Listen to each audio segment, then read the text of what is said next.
ये वाक्य जो होता है अच्छे के लिए होता है सुनने में जितना साधारण लगता है, इसकी गहराई उतनी ही विशाल है।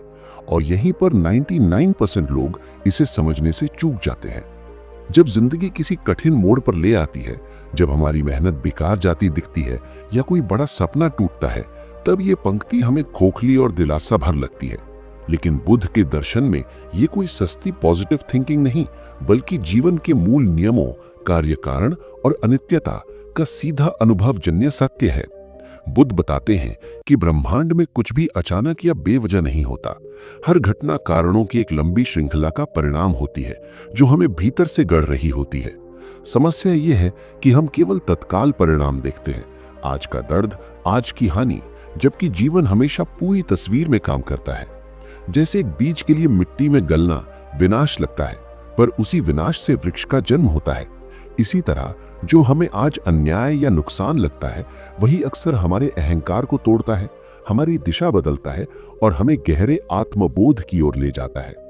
इसका अर्थ ये नहीं कि हर कड़वी घटना मीठी है, बल्कि ये कि हर परिस्थिति हमें जगाने, परिपक्व करने और सच्चाई के करीब लाने का अवसर है।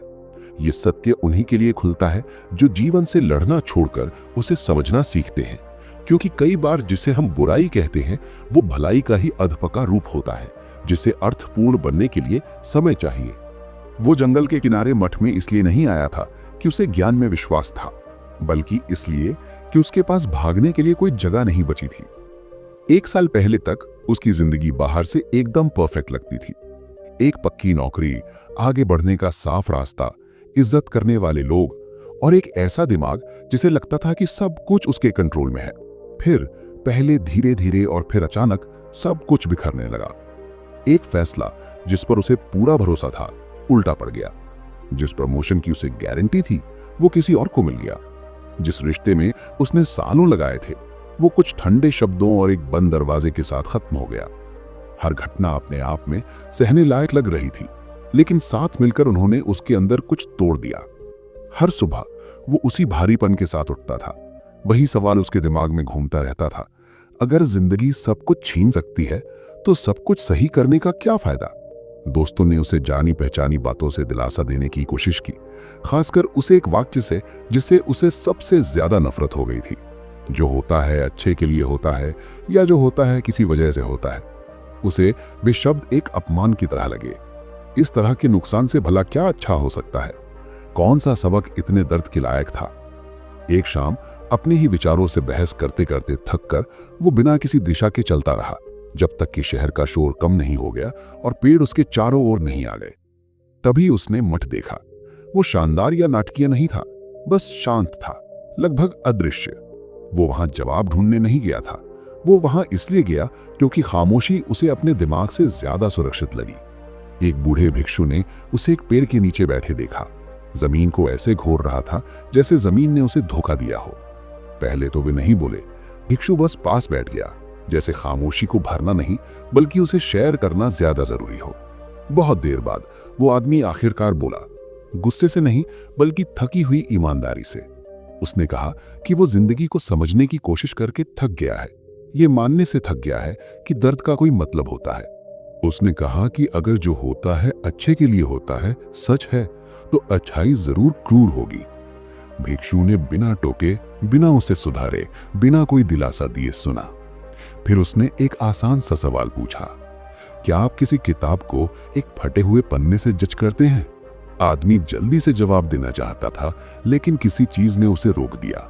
साधु ने धीरे से कहना जारी रखा कि ज्यादातर लोग इसलिए दुखी नहीं होते कि क्या होता है, बल्कि इसलिए कि वे बहुत जल्दी तय कर लेते हैं कि इसका क्या मतलब है। वे एक चैप्टर देखते हैं और पूरी कहानी को दुखद घोषित कर देते हैं। उन्होंने कहा, जिंदगी सीधी रेखाओं में नहीं चलती, ये परतों में, देरी से और धीरे धीरे पकने वाले नतीजों के साथ चलती है। वो आदमी बहस करना चाहता था, लेकिन उसके अंदर की थकावट सही साबित होने की उसकी जरूरत से ज्यादा गहरी थी। अगले कुछ दिनों तक वो मठ में रहा। वहां कोई उपदेश नहीं था, कोई नाटकीय शिक्षा नहीं थी, बस साधारण दिनचर्या। सूरज उगने से पहले उठना, जमीन साफ करना, चुपचाप खाना, सांस देखना। शुरू में उसके मन ने हर चीज का विरोध किया, वो सोचता रहा कि उसने क्या खोया है, बातचीत को दोहराता रहा, ऐसे वैकल्पिक भविष्य की कल्पना करता रहा जहां चीजें उसके हिसाब से होती। लेकिन धीरे धीरे कुछ अजीब हुआ। कम भटकाव के साथ उसके विचार और तेज हो गए और फिर ज्यादा साफ हो गए। उसने पैटर्न देखना शुरू किया। उसका कितना दुख घटनाओं से नहीं बल्कि इस बात से था कि चीजें कैसी होनी चाहिए थी, इस पर उसके लगाव से था। उसे एहसास हुआ कि वो सफलता, नियंत्रण और मान्यता पर बनी पहचान को कितनी मजबूती से पकड़े हुए था। जब वे चीजें खत्म हो गईं तो उसे खालीपन महसूस हुआ। इसलिए नहीं कि जिंदगी खाली थी, बल्कि इसलिए कि उसने उन भूमिकाओं को अपनी पूरी पहचान समझ लिया था। एक दोपहर जब वो पत्तियों को एक धारा में गिरते हुए देख रहा था तो साधु फिर बोले। उन्होंने कहा कि लोग सोचते हैं कि जो होता है अच्छे के लिए होता है का मतलब है कि दर्द असल में छिपा हुआ सुख है। ये सच नहीं है। दर्द दर्द है, नुकसान नुकसान है। अच्छाई घटना में नहीं है बल्कि उस चीज में है जिसे घटना हटा देती है। कभी कभी जिंदगी आपसे वो चीज छीन लेती है जिससे आप इतनी मजबूती से चिपके रहते हैं कि आप आगे नहीं बढ़ पाते। कभी कभी ये आपके प्लान तोड़ देती है क्योंकि आपके प्लान आपकी क्षमता से छोटे होते हैं। उस आदमी को अपने अंदर कुछ बदलने का एहसास हुआ। पहली बार उसे उस विचार से लड़ने का मन नहीं हुआ।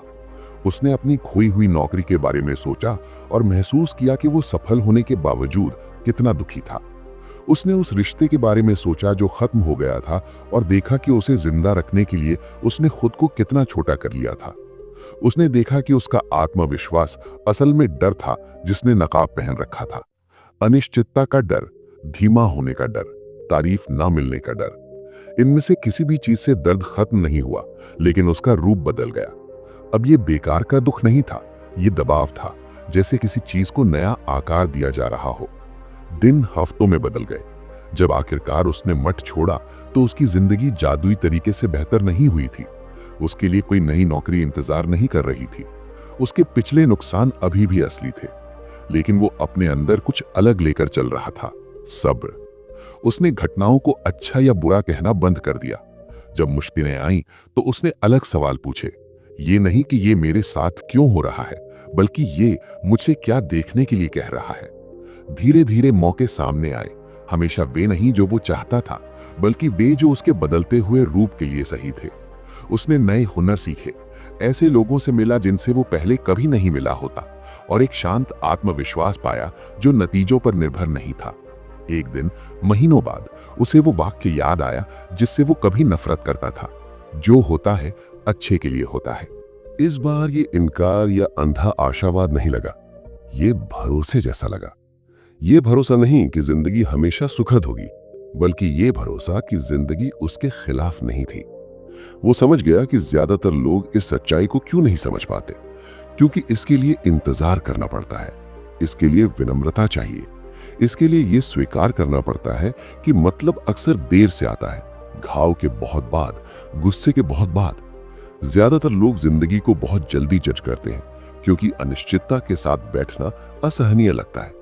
लेकिन जो लोग टिके रहते हैं, जो विरोध करने के बजाय देखते हैं, जो अनुभवों को अपना काम करने देते हैं, उनमें एक शांत समझ पैदा होती है। जो कुछ भी होता है वो सब अच्छा नहीं होता, लेकिन जो कुछ भी होता है वो आपको बड़ा बना सकता है अगर आप तुरंत जवाब मांगना बंद कर दें। और उस एहसास में बिना किसी आतिशबाजी या पक्के यकीन के उसे आखिरकार आजादी महसूस हुई। और यहीं पर कहानी हमें चुपचाप छोड़ देती है, इस वादे के साथ नहीं कि जिंदगी आसान होगी, बल्कि एक गहरी सच्चाई के साथ कि अगर हम जागरूक रहने को तैयार हैं तो जिंदगी हमेशा अर्थपूर्ण होगी। जो होता है अच्छे के लिए होता है का मतलब ये नहीं है कि हर पल सही या अच्छा लगेगा। इसका मतलब है कि कुछ भी बेकार नहीं जाता। हर देरी, हर नुकसान, हर अप्रत्याशित मोड़ हमारे अंदर कुछ ऐसा बना रहा है जो आराम कभी नहीं कर सकता। ज्यादातर लोग ये कभी महसूस नहीं करते क्योंकि वे दर्द को सुनने के बजाय उससे बचने की जल्दी करते हैं।